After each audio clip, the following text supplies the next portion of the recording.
While most of us know the bloody tales of how European powers colonized much of the globe, fewer are cognizant of the ways colonialization affects the stories we tell today. Science fiction and fantasy have a lot of bedrock colonial assumptions and strategies that need to be dug up, re examined, and tossed out. What does decolonial SFF look like?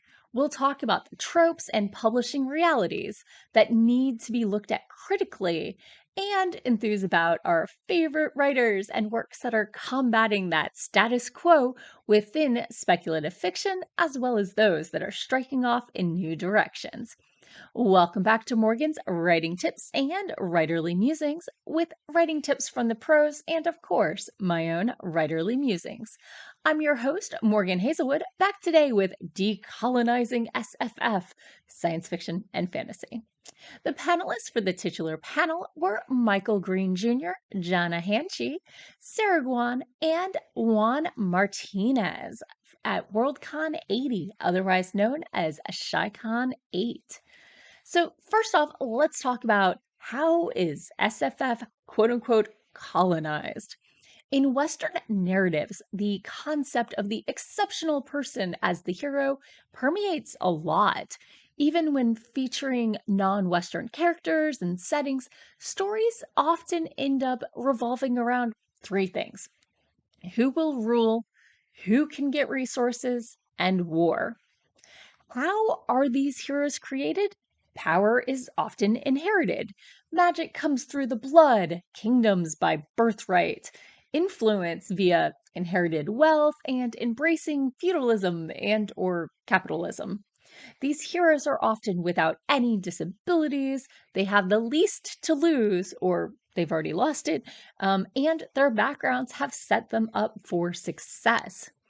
Much of SFF has been influenced by history and stereotypes and prejudices, so that stories of peoples that take their inspiration from other cultures have been removed from their context and painted with a heavy two-dimensional brush. People look at Tolkien as an official version of fantasy options and complain about stories with black elves. Now, that's not to say you can decolonize your story simply by changing the physical race of a character on the page. People from different cultures and backgrounds have different values and cultural frames of reference, and that needs to be played out on the page. Other authors focus on the fear that they might get colonized, perhaps in solidarity with nations that have suffered through this, perhaps out of fears triggered by immigration. But it's fantasy, so it's the aliens colonizing us. It often allows anyone to identify with the victim and shies away from demonstrating the long term or generational impact. Even Star Trek, which tries so hard and gets a lot right, relies on the quote unquote prime directive, a frame that grants our crew moral superiority when really they usually try but don't always succeed. While Western culture traditionally idolizes exceptional individualism, how one person can make a huge impact, many others idolize collectivism, how working together we can accomplish a huge thing. So, how do we decolonize publishing? The publishing industry is overwhelmingly white. Example A.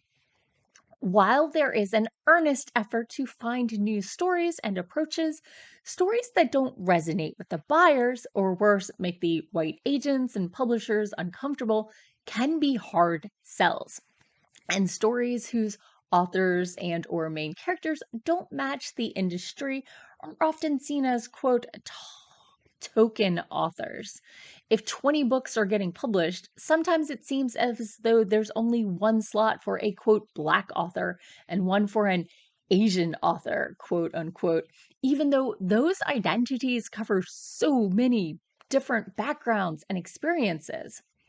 The common advice, quote, ignore the market and write what your heart wants to write, works a lot better for some authors than others. When you need to sell a story so you can eat, you might not spend so long polishing it. When your culture isn't mainstream, selling your heart's work can be an uphill battle, even more so than normal. Publishing shies away from stories they don't know how to categorize, that they don't know how to market.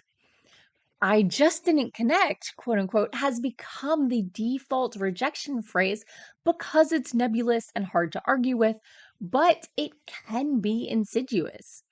As a white American writer, I see that and I think they just didn't connect with my voice or my setting or my main character.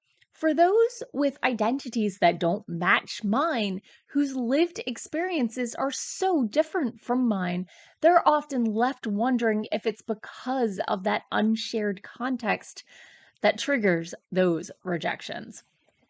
DEI, the movement for diversity, equality, and inclusion in publishing, is a good start, but it means nothing if they don't buy books willing to demonstrate that.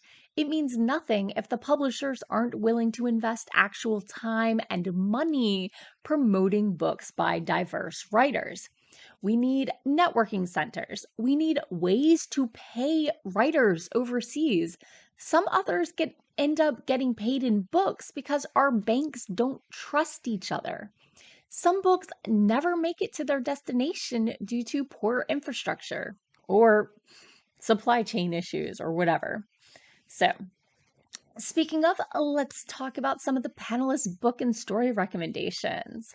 I'm going to have these in the comments below, so check those out. We have Reverse Colonization by David Higgins, the Wormwood Trilogy by Tade Thompson, Lagoon by Nadi Okorafor, No Gods, No Monsters by Cadwell Turnbull, Marked by Bears by Jesse Lawyer, Root Rot by Fargo Baki, The Silence of Wilting Skin by Tlotlo Samasi, On Fragile Waves by E. Lily Yu, Jade City by Fonda Lee, Queen of the Conquered by Kason Calendar, R.F. Kuang, Cassandra Kao, Abby Mai Otis, Rita Indiana, and Yos. So those will be in the comments below. So how do we decolonize SFF? First off, we need to recognize that even in our world, the nations that threw out their colonial oppressors didn't revert back to the nation they were before. The infrastructure, both physical and politically, had changed. The culture had been impacted. When Juan Martinez, one of the panelists, moved from the US to Colombia at age 15, he found himself suddenly seen as quote unquote other. In his writing, he likes to explore what frustrates him about Colombia, the post Spanish influences, because they're still there, the Colombian issues with racism and colorism, and his own intersectionalism. So these are things that you might want to think about and explore if you have your own frame. So to break away from the dominant narrative, we need to step back and see the themes creeping into our writing. We need to ask ourselves some questions like, what is heroism? Could it be surviving the tale, not fixing the world? Can we fix a nation with words and conversation or blackmail? Let's explore the non-violent options. Are we coding Black or brown skin or non American as working class or the quote unquote oppressed? What do we quote unquote other? So often in publishing, when someone is speaking in another language, the words will be in italics or have footnotes to explain the dialect. That makes a big assumption about the expected audience. So, Here are some concrete steps for white writers who want to decolonize their work. Anyone else who finds their works influenced by colonization. Step 1, read non-white authors. Read non-American authors. Secondly, use your reach to uplift diverse writers. Be willing to enter spaces where you are not part of the majority. When those spaces are open to you, don't just like demand entrance and elbow your way in. Respect expert opinions. Everyone is an expert in their own lived experience. Try to decolonize yourself. Pay attention to the ways it influences your life and choices. Just like racism and sexism and all the isms, it's not a binary action. It's a process, and you will make mistakes. Learn and do better. And remember that critique is a gift for those who seem willing to listen and learn and improve. So, a couple talking points when you end up chatting with combative reactionary narratives. So, we are authors. We've had our writing critiqued, and who knows better than us that knee jerk feeling to justify our narratives to explain the intent of our words. When people push back about inclusivity in publishing and variety in stories, here are a few talking points that might help. We don't want to be doing things like they were 50 years ago. Don't you want to strive to do better? When you say that's how it's always been, where and when are you talking about? And for whom? And sure, write your story.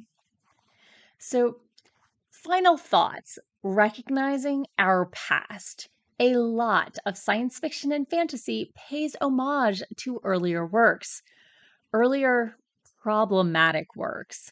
Does progress mean we need to throw those books out or pretend they never existed? No. Does it mean that we're wrong if we still enjoy them? No. We just need to examine which parts still resonate today and which parts have not aged well. One can study them and rewrite them with parodies or create our own homages where effort is taken to not reinforce the stereotypes or dated tropes of the earlier works. But also remember, every author is a product of their time. We need to remember that people are complex. They can promote worthwhile things while stepping on others. The world is ever changing and growing. In 20 or 50 years, what will they think of our stories now? A lot of heavy stuff here. Anything the panelists missed? Any book recommendations you'd like to add? Put it in the comments below, and thank you for listening. I'll be back again next week with more writing tips and writerly musings. Bye-bye.